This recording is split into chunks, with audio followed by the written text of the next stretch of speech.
Cuando se busca basamento legal que abarque a la educación colonial, se encuentra la conjugación Estado-Iglesia. Por eso, algunas disposiciones para su funcionamiento emanan de la corona y otras de la jerarquía eclesiástica, aun cuando la Iglesia ejerció la función directiva, ya que España mal podía ocuparse de la educación de una colonia considerada pobre. Sobre la educación venezolana en el periodo colonial resalta lo siguiente: la Iglesia ejerce la función directiva. La educación es un instrumento para mantener la desigualdad social. El número de escuelas era insuficiente. Los blancos criollos y peninsulares son los únicos beneficiarios de la educación. Casi todas las escuelas se fundan por iniciativa privada. Las clases sociales restantes no tuvieron atención educativa. Incoherente estructura en los diferentes estudios que ofrecen algunas escuelas. La teología considerada como base cognoscitiva previa de toda reflexión. La metodología utilizada era la del Magister Dixi y la del método deductivo. Solo los ricos podían suplir la falta de escuelas mediante el pago de preceptores particulares. La fundación de una institución educativa exigía dos requisitos: autorización, el rey o el cabildo, y financiamiento. Las instituciones encargadas de educar eran Escuela de las Primeras Letras, cátedras de gramática, seminarios, Real y Pontificia Universidad de Caracas. En general, la pedagogía predominante en esta época fue la cristiana de base medieval y humanística, aunque en la misma sociedad colonial surgió el germen de oposición crítica a dicha pedagogía. Tal posición se plasma en las ideas pedagógicas ilustradas de 4 pensadores coloniales. En este encuentro vamos a revisar el pensamiento pedagógico de estos 4 ideólogos. Un hecho de carácter mundial va a influir en la aparición en Venezuela de nuevas ideas educativas. Tal hecho fue la Revolución Francesa y su ideología expresada en el movimiento de la Ilustración, que centra su filosofía en las ideas de libertad, igualdad, confraternidad y universalidad. Se destrona el principio de autoridad y se plantea los derechos humanos. Se busca la felicidad y el progreso por la vía de la civilización y de la cultura, o mejor dicho, por la ilustración. Estas ideas penetran en el Nuevo Mundo y por ende en la provincia de Venezuela. Caracas fue centro importante de recepción de estas ideas, tanto por su situación geográfica como por tener hombres de espíritu liberal y gran cultura, entre los cuales cabe señalar al doctor Juan Agustín de la Torre, 1750-1808, el padre Fray Francisco de Andújar, 1760-1817, don Simón Rodríguez, 1771-1854, y el licenciado Miguel José Sanz, 1756-1814. Estos representantes de la Ilustración en Venezuela, antes que irreligiosos, lo que tratan es de cristianizar la Ilustración, tratando de adecentar la vida a través de la instrucción y las reformas sociales, y dando al principio de autonomía de la razón una connotación muy especial, sin entrar a polemizar con la Iglesia. Los ilustrados de la Torre, Andújar, Rodríguez y Sanz luchan por la creación de centros de enseñanza seglar, de modo tal que ésta deje de ser pura caridad impartida por las órdenes religiosas. Fernández Jerez dice: la Ilustración había de proponerse y se propuso un objetivo mucho más ambicioso, el cambio de mentalidad y con ella el de aptitudes fundamentales. Cada uno de nuestros ilustrados propone a su manera la necesidad de modernizar la educación, critican su orientación, así como también cuestionan la orientación política que le da el Estado, sugieren nuevas metas y nuevos proyectos. En resumen, su crítica puede sintetizarse en los aspectos siguientes. Condenaron el abuso de las disputas verbales que convertían la educación en una tarea sin sentido útil. Rechazaron el uso del dogma para conducir la razón. Declararon la necesidad de observar la experiencia y la naturaleza. Denunciaron la falsedad de la fe religiosa que se amparaba en supersticiones y vanas credulidades. Exaltaron el trabajo manual. Pero en definitiva sus críticas no condujeron a realizaciones importantes debido al atraso técnico de nuestra realidad material y el fenómeno de la dependencia existente.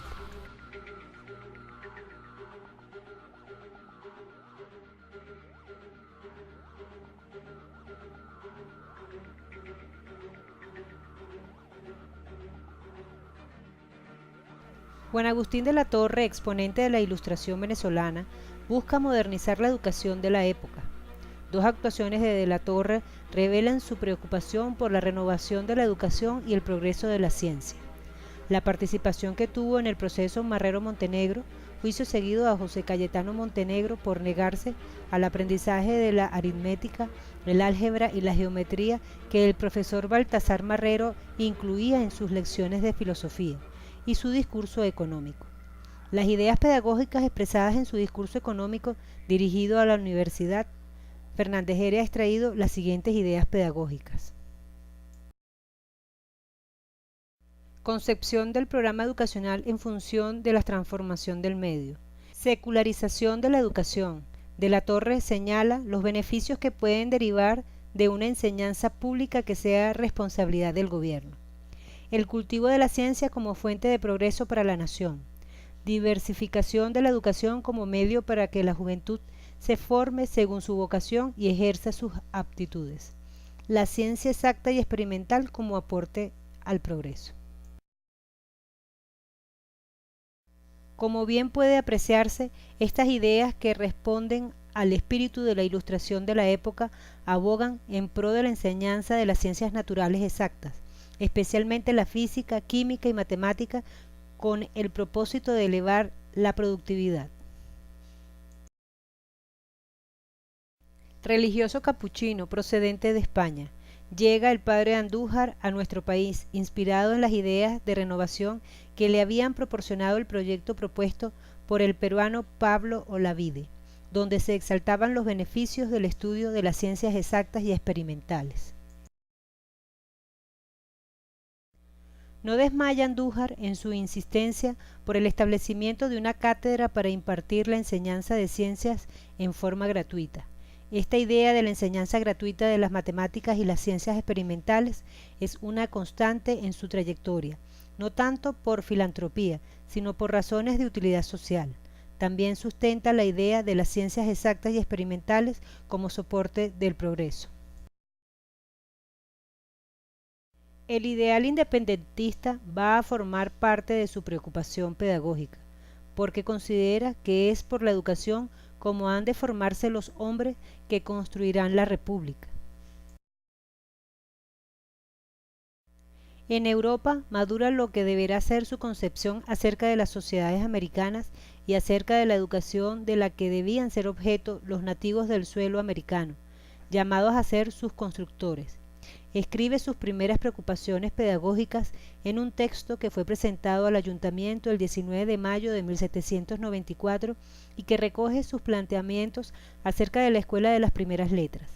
En el documento titulado Reflexiones sobre los defectos que vician la Escuela de las Primeras Letras en Caracas y medio de lograr su reforma por un nuevo establecimiento, describe el estado en el que se encontraban las escuelas, demostrado en 6 reparos.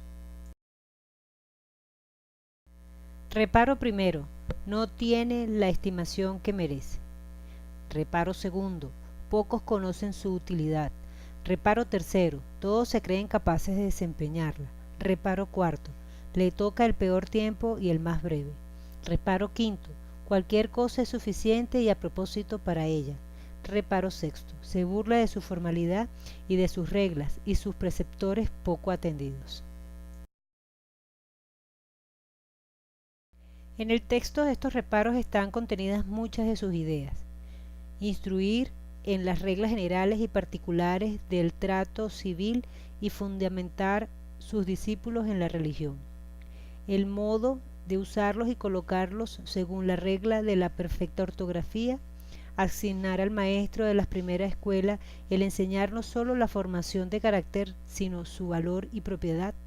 disponer el ánimo de los niños para recibir las mejores impresiones y hacerlos capaces de todas las empresas, el enseñar los principios de la aritmética. En esta idea queda una clara constancia de su preocupación por la educación desde la más temprana edad.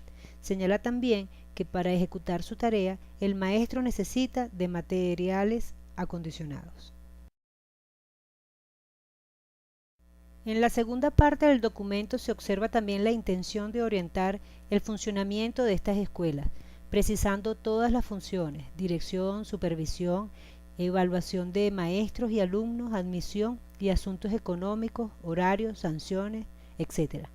El final del documento está referido a las reivindicaciones de los maestros. Más concretamente, es una defensa al por qué la labor del maestro debe ser tal. Otro momento pedagógico fue la creación de la escuela de Chuquisaca, en la cual puso en práctica buena parte de su ideario pedagógico. Aflora en él una inclinación socialista, la independencia que otorga el saber, el trabajo manual y los derechos derivados de la sociedad. Señala Rafael Hernández Jerez que otro aspecto que toca el maestro Rodríguez, muy activado por cierto por el pensamiento ilustrado español, es la necesidad de saberes útiles, pero situados sobre la base de un mínimo de instrucción básica que debe ser universal para todos. Reconocen muchos de los historiadores que han tratado el tema de don Simón Rodríguez, educador, que éste se adelantó a su tiempo, tratando de implantar ideas educativas que hoy día son las que están en juego en el hacer educativo de nuestro tiempo. Es el licenciado Sanz un ejemplo significativo del cambio de mentalidad que se experimenta en la Venezuela de finales del siglo XVIII y comienzos del siglo XIX. Pensador de gran calidad moral e intelectual, conocedor de los adelantos que las ciencias físicas, morales y políticas se habían logrado en Europa. Se angustia por la ignorancia en que ve sumido su país y desde entonces la educación de sus conciudadanos constituye para él preocupación fundamental. Ve en la instrucción del pueblo la base de todo progreso, tanto en el orden social como en lo económico y político. Aboga por la educación popular. Se manifiesta por la creación de 6 escuelas de instrucción primaria elemental donde pueden concurrir todos los niños sin distingo de ningún género y clama por una educación cívica para formar los nuevos hombres que han de conformar la sociedad libre a que aspira y logra la transformación técnica y social del país. Otro aspecto que llama la atención de Sanz es la desproporción entre la prebenda de que gozan los eclesiásticos y las pocas o ninguna de los maestros de escuela. En lo tocante a la organización del régimen escolar, apunta a que ésta era una copia de la que imperaba en España, amén de todos los vicios típicos del lugar.